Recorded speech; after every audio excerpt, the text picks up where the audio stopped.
Landing on the moon is tricky.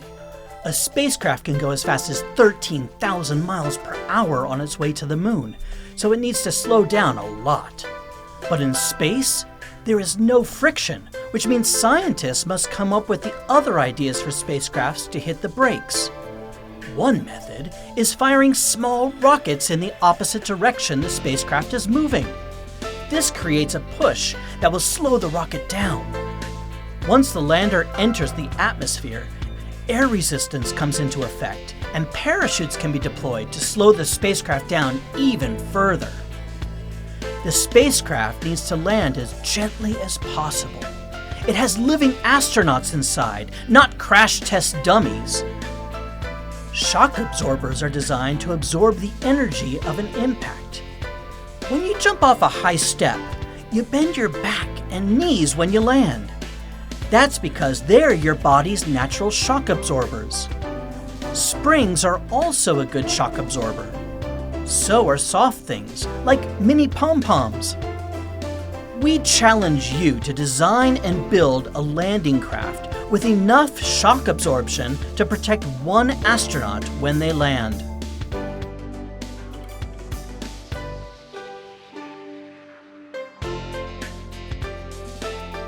For the astronaut landing project, you will need the following pieces of equipment: 1 piece of cardstock, 1 paper cup, 3 index cards, 1 plastic astronaut, 10 small pom-poms, 3 rubber bands, 8 plastic straws, scissors, tape, a tape measure, string, and 1 coffee filter.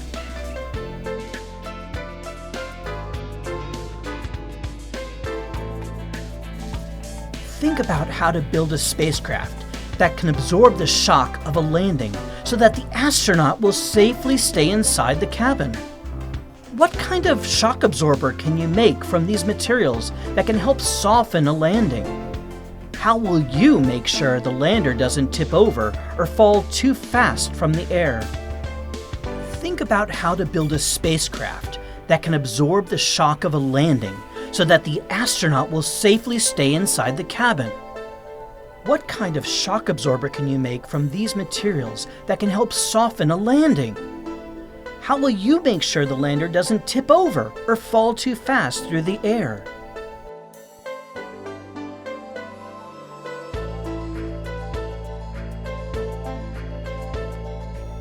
First, design a shock absorbing system. Think springs and cushions. You can fold your index cards accordion style to make them into springs. The pom-poms can serve as soft foot pads. Straws can provide a flexible structure. Rubber bands can stretch and hold things together. Next, add the cabin for the astronaut. Tape the cup to the cardstock platform. Put your astronaut inside. Keep in mind, the cup must stay open. No lids allowed. And no taping the astronaut inside. The goal of this product is to see if your spacecraft can land gently enough to keep the astronaut from flying out of its cabin.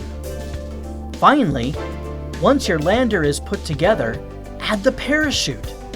This will play the biggest role in slowing down the lander before it hits the ground.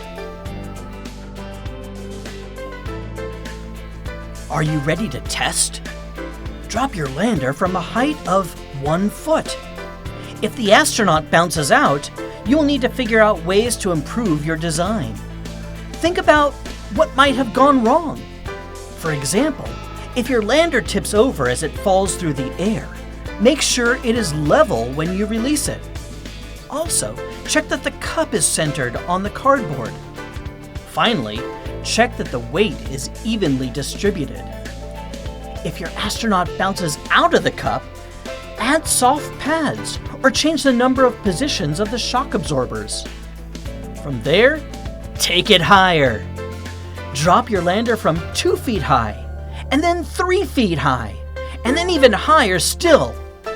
As problems arise, study them and redesign, then test again. If your lander is falling too fast, think about how to improve the parachute design. Don't be disappointed if your lander starts to break apart after so many drops. It happens to the best of us. If your lander works best when dropped from a lower height, that's okay too.